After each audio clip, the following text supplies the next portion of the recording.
So, spring break has almost come to an end, Rose. We've got tonight, and then we have our massive grand finale tomorrow. So, holy crap, this week's gone by fast. What a shock. Ending. Anyways, tonight's is the shock endings, or twist endings theme. You would not believe how many stories I had to read to try and find one that had a friggin' twist ending. And then once I did, which was in my awesome little book here that Bunny got me, I ended up with 3. And so I had to try and figure them out. Did you have one planned before this theme that you knew that you were going to do, or did you have as much trouble as I did? Because it seems like the Creepypasta Network and the Wiki don't have a section for friggin' twist endings. I thought they did, but they don't. I thought the Wiki did, but I think they deleted it, because they're butts. Anyways, twist endings.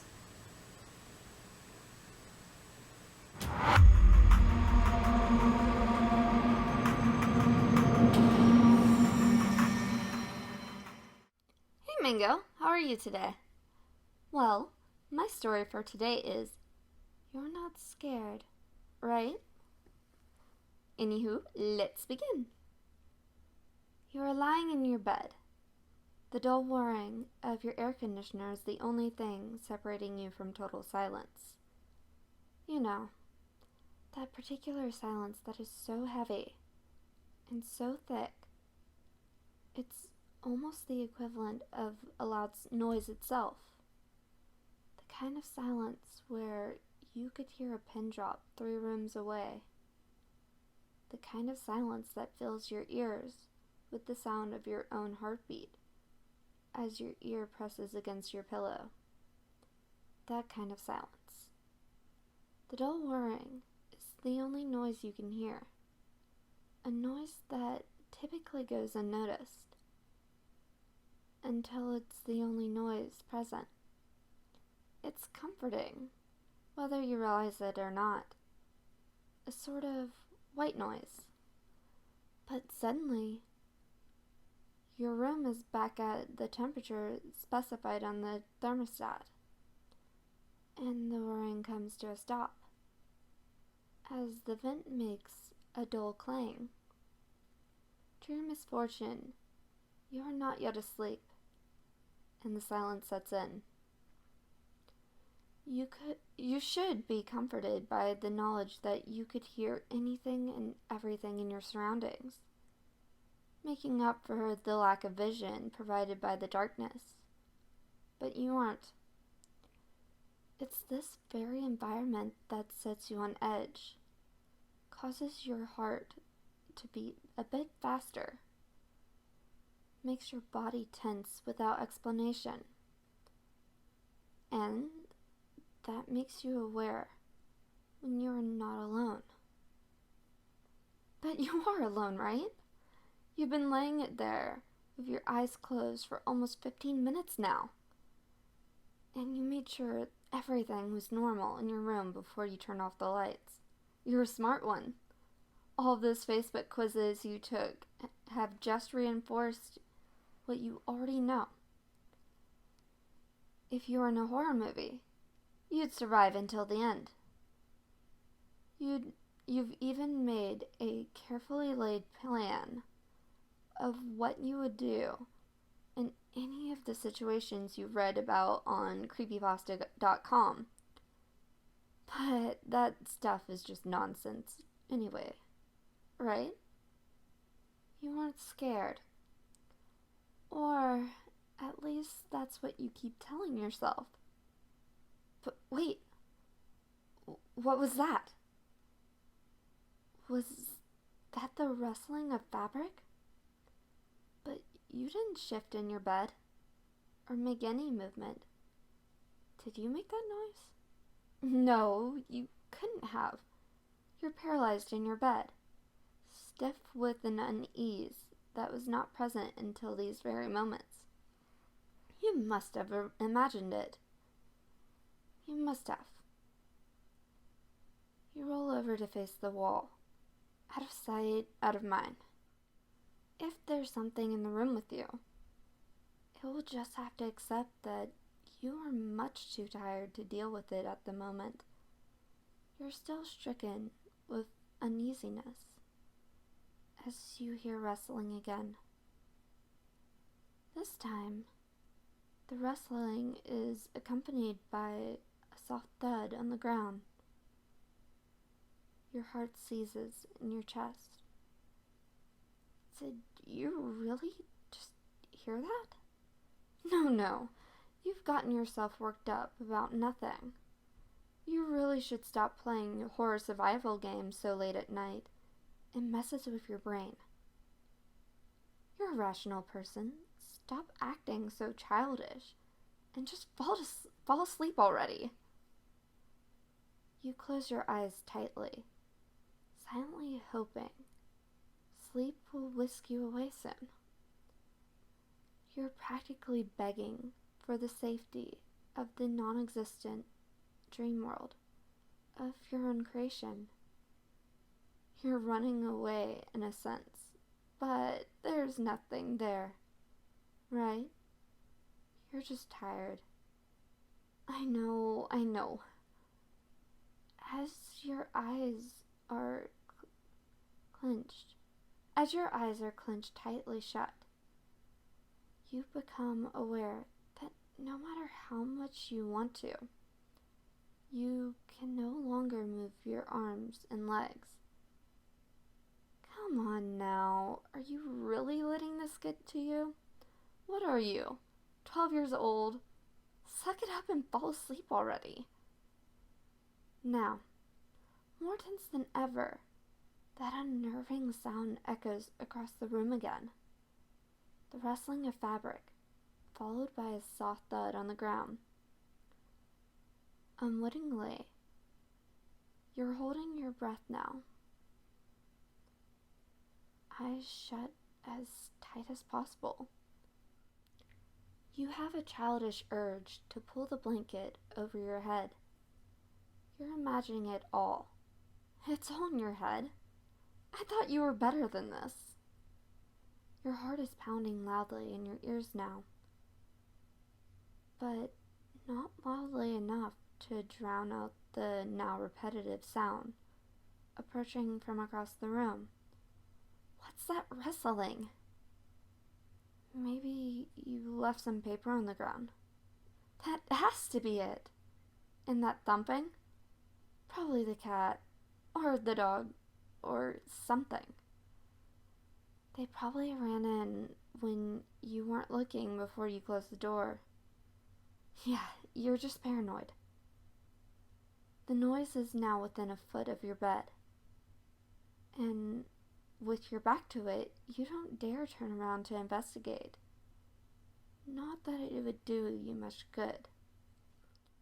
The only light in your room is the dull glow of your cell phone on the nightstand next to you. You plugged it in before you crawled into bed, remember? But you don't dare turn around and look. There's nothing there anyways. Minutes that feel like hours pass as you face the wall, stiff as a board, unable to will your uncooperative body to move. You haven't heard the noises in a while now. Not since it reached the edge of your bed. You know there's nothing there, you silly. It's the silence. It's messing with you. You really should have turned on some music or something before you went to bed. Oh well, maybe next time. Suddenly, a familiar clang echoes through your room, followed by that familiar whirring. You exhale deeply. Your body relaxes as you are flooded with relief. Thank God that's over. Now you can finally sleep in peace. That silence was really getting to you. You roll over and open your eyes to check the time on your lit cell phone. It must have been at least an hour since you first went to bed. You are greeted face to face with his ear-to-ear grin. Dimly lit sockets, where eyes once resided, stared intently at you. Ah, I see you're still awake. Wow, that was a shock. Holy crap. Okay, my turn, Rose. This one is out of my awesome book here. It's called Country House. It's written by Ewen, Whyte. And I'm sorry if I mispronounce any of the words in here. And there's a few weird words.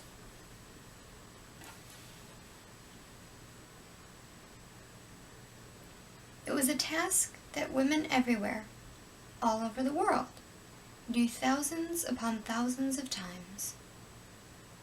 Nothing to mark it from those others except that this was herself, Patricia Eldridge, and she thought and chided herself for thinking, I don't really like to go up there alone.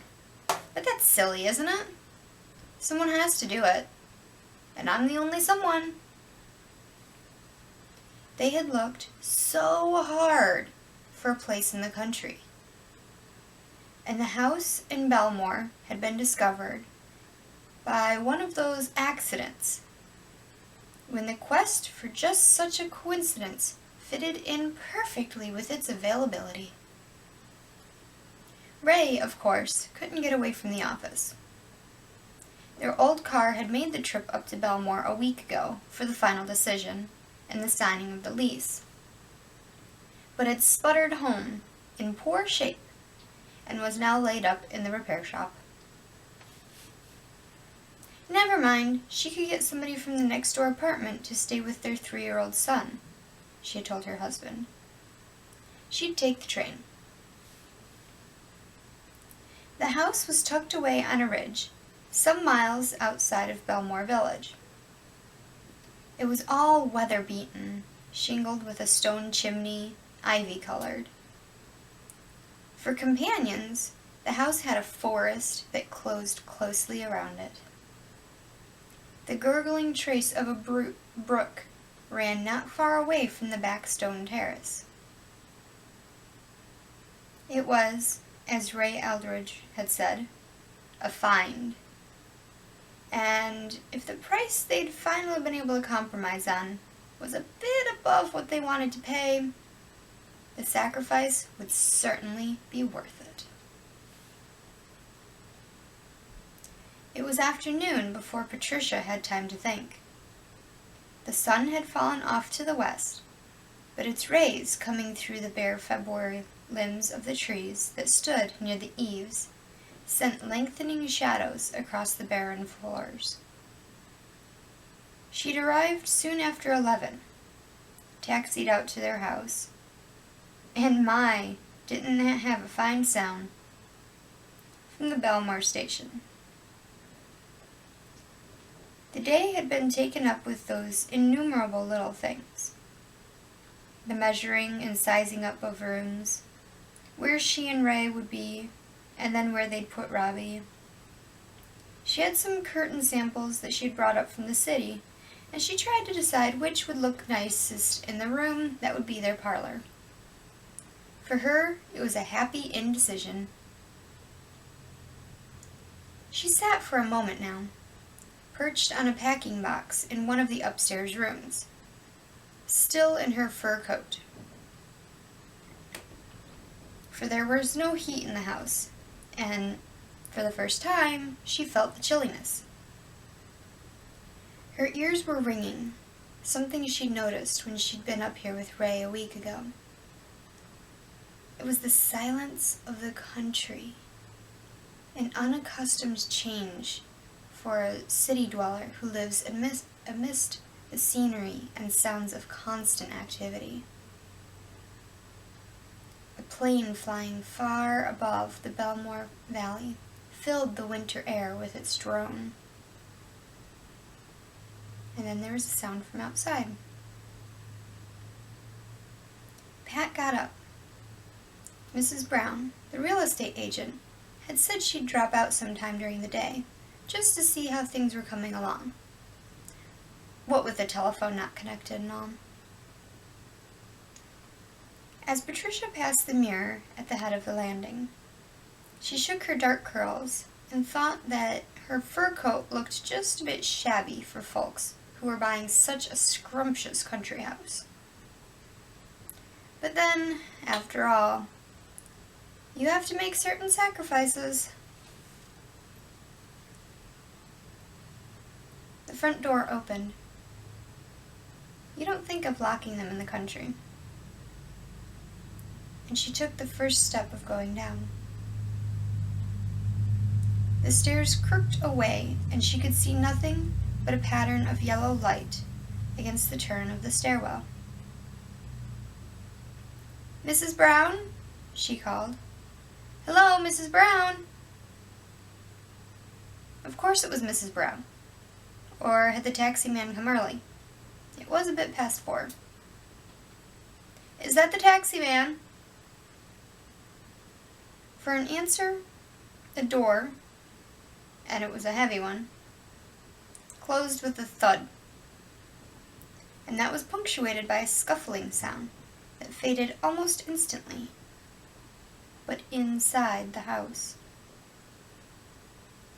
Patricia Eldridge felt herself tighten. "Who is it? Who's down there?" Nothing. She stood poised, one foot down on the first step, her hand gripping the banister, and the wind touching the weather vane on the top of the house, counted off the long seconds by squeaking the painted metal rooster and swiveling it with an airy, cold breath. Pat very carefully withdrew her descending foot and stood at the top of the landing, afraid now to call out again, afraid to move beyond the sudden and terrible pounding of her heart. The fears of womankind came to her then, the things she'd chided herself about. "Don't be silly, Ray. Nothing ever happens in the country. Darling, it's the only way to get the place fixed up." A train in the distance whistled with far-away detachment. Its remoteness made her think of the city and of Ray. "Oh, Ray, honey, do you know how frightened I am now? Where was Mrs. Brown?" She'd called down enough, of that she was certain, with the kind of true intuition that only a woman can have. Whoever it was, whatever it was, downstairs, knew of her presence as much as she knew of its. There was a step. In its texture and quality, it was heavy, and that put new thunder to her heart. The taxi man was smallish. Mrs. Brown's steps wouldn't scuff and clump so that the very house shook. Slowly, slowly, Pat inched backward. She chose the west room because, frighteningly, deepening shadows had claimed everywhere else now, from the pale setting winter sun. A board under her high heels creaked, and she held her breath. The first step on the stairs was not a surprise. She had expected it and had been listening for it so hard. Whoever it was coming up. If she had wanted to call out now, she would not have been able to. Her mouth was dry and her throat constricted. There was a dressing room off the west chamber. It connected with the other upstairs bedroom, and that had its own door onto the hall. By the time the steps reached the top of the stairs, she had vacated the room nearest their approach. She still tiptoed, but the time for cat and mouse was nearly over. The steps quickened echoing hollowly as they crossed the bare wooden floors. Patricia slipped through the dressing room, through the next room, and out into the hall. The tempo of the steps behind her quickened even more. She gained the hall while whatever it was, like in a child's game of hide-and-seek, circled noisily through the rooms she had just left. She ran for the stairs now, all attempts at being quiet gone. She ran, clattering down like a frightened schoolgirl. She made the great front door, pulled it open with desperate hands, and stumbled outside into the sudden gloom of the early evening. Her heels turned on the rough stone of the driveway, hurting her ankles cruelly as she ran on. Despite herself and her fear at what she would see, she turned and looked back. But only the top half of the house had brightness left upon it. The lower floor was shrouded in shadow. Somebody, or something, came through the door. Of that she was sure. And as she plunged on the road into the forest that lined it, she knew that whoever, whatever, was after her.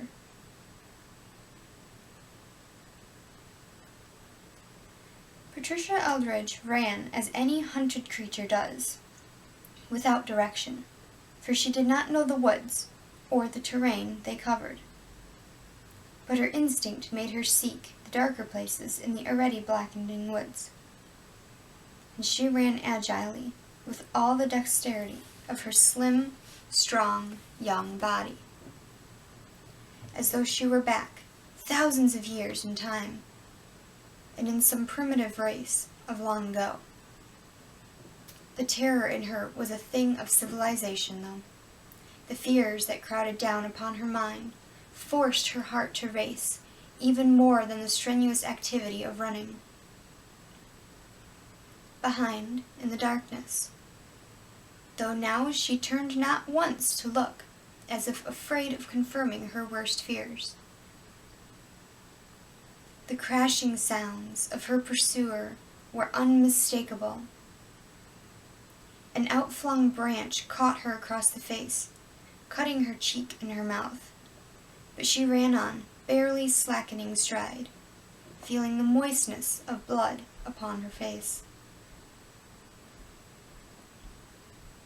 Somewhere inside of her was the strong logic that if she could run far enough and fast enough, she would come out of this nightmare, come to another house, a road with cars, somewhere, anywhere, with people. She fell then, tripped by an unseen root or rock, and sprawled heavily, full length, the wind whooshing out of her. She scrambled to all fours, regained her feet, and went on. But there was faintness in her now, and lightheadedness that played tricks with whatever sense of direction she might have had. From the sounds behind, her pursuer was closer. She thought of Ray and 3-year-old Robbie, and how much they needed her and loved her, and of what pathetic uselessness all that was now. She came into a little clearing, and thankfully, oh God, thankfully, there was a rude building of sorts ahead. A shack or cottage. She breathed a prayer and threw the rest of her strength into a forward lunge. But she had overestimated her failing powers. Again she tripped and fell very heavily. Her chest was crushed. Her breath became fire, put out finally, as the dark ground and the silent black trees came together, beneath and over her.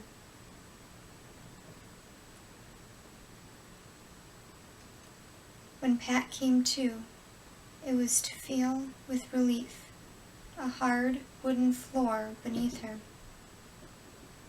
And the man bending over her was, Why, he was some sort of policeman. Off duty, perhaps, but the midnight blue serge on his dress was unmistakable. She struggled to get up, and he helped her, his strong hands gentle despite their size.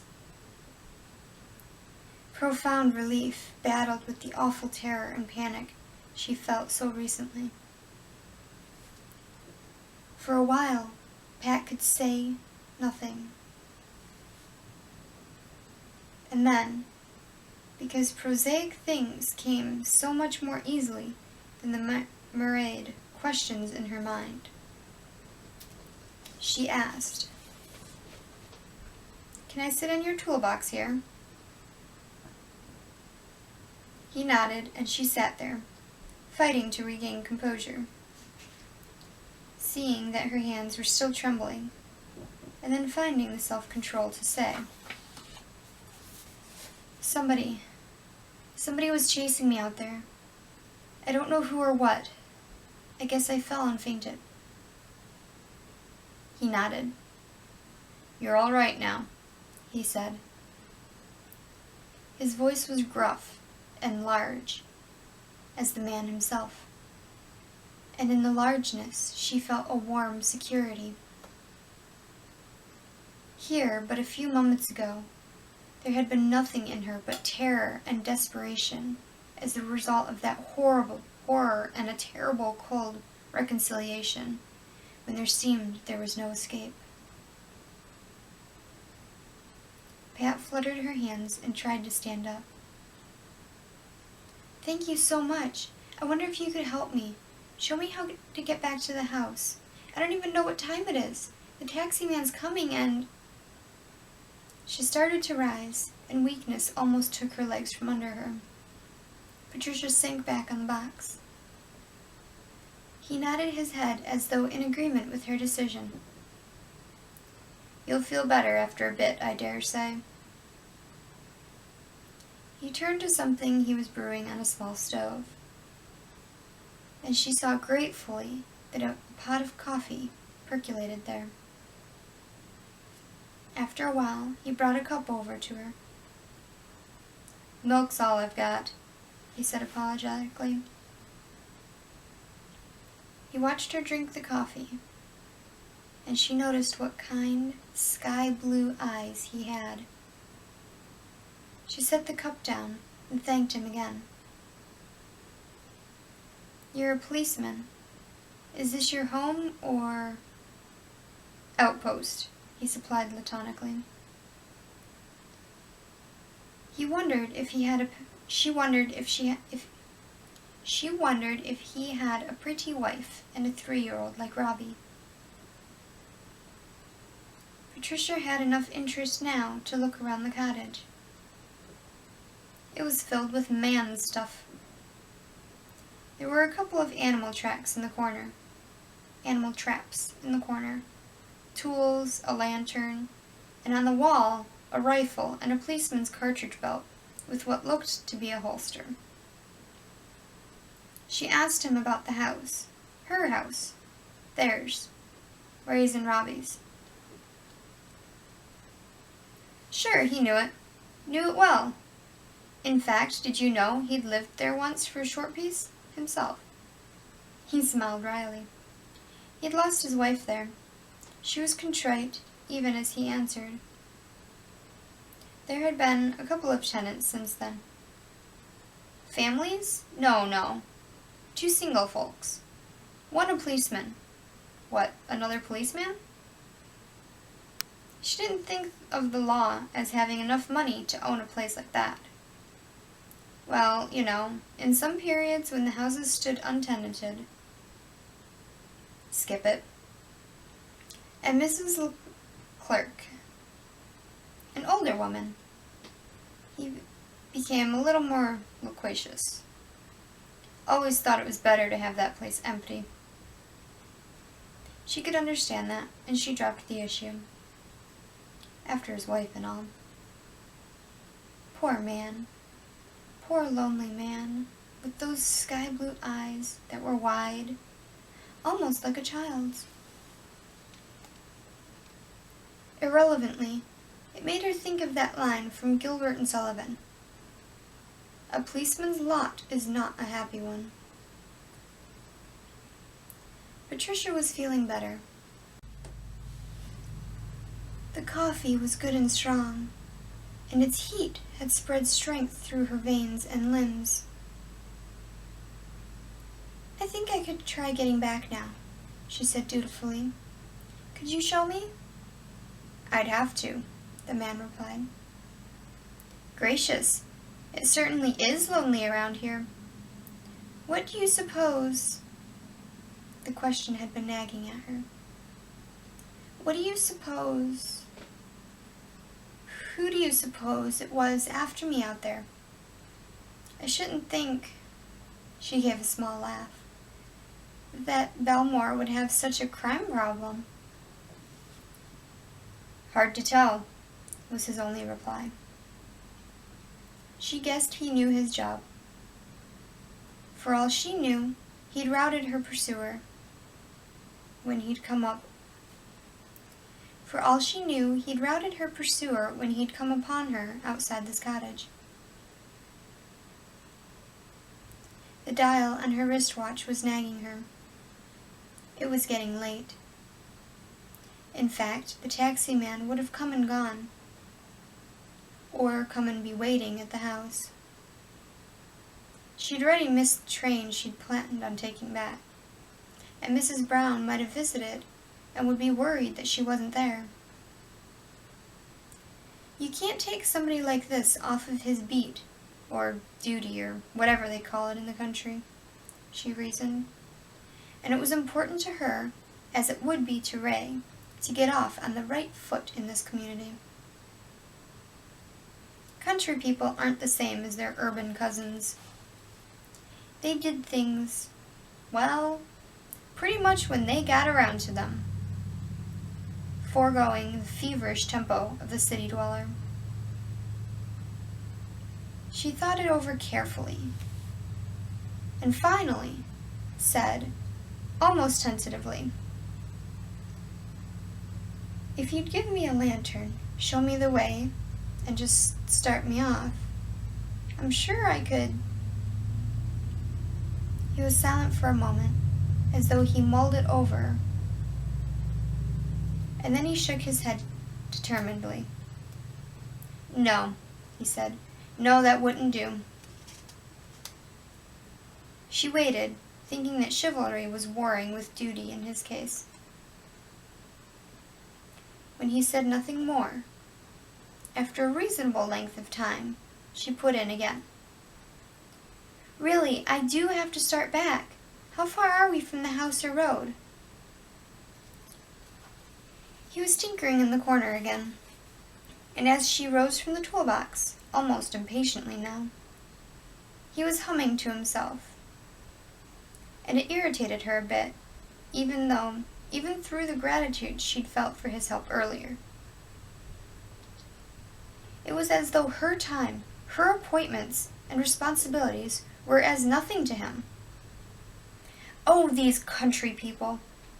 There was, she supposed, nothing to do but humor them and let them take their own time.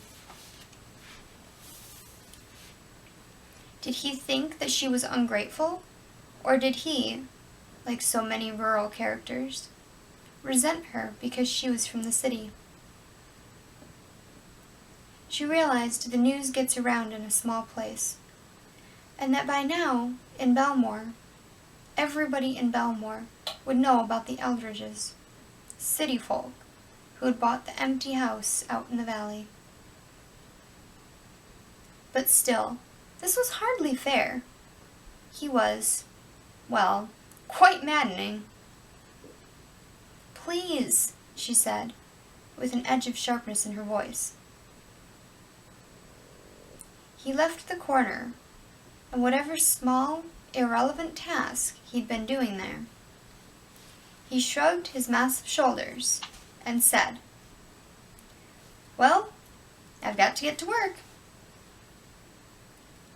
So he was going on duty, perhaps, and had wanted to take her at the same time. Despite herself, The toe of her high-heeled shoe tapped impatiently against the oversized toolbox she'd been sitting on. He crossed leisurely to the wall and took down the cartridge belt, hooked it carefully around his great girth. She saw then that the cartridge loops were empty, and what she'd supposed was a gun holster was, instead, a knife sheath, from which protruded the bone handle of a hunting blade. He turned and walked toward her slowly, one hand hooked casually under the belt where the sheath hung. How blue his eyes were, she thought. And then he said, almost apologetically before he reached her, "You see, ma'am, I'm really not a policeman." And that he'd reached her side and kicked the large toolbox with his big shoe. "That really isn't a toolbox." He grasped her wrist in one huge hand and raised the lid of the box, even as she murmured, almost stupidly, for it seemed so trivial, "You're not a policeman?" He raised the lid more and pushed her ever so gently forward to look within the chest. "He's in there, ma'am, along with Mrs. Leclerc." He let the cover of the box fall with a thud and stepped closer to Patricia Elridge.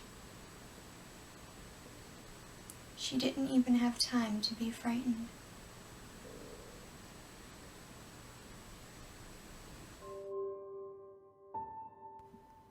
Good luck sleeping tonight. You're gonna need it.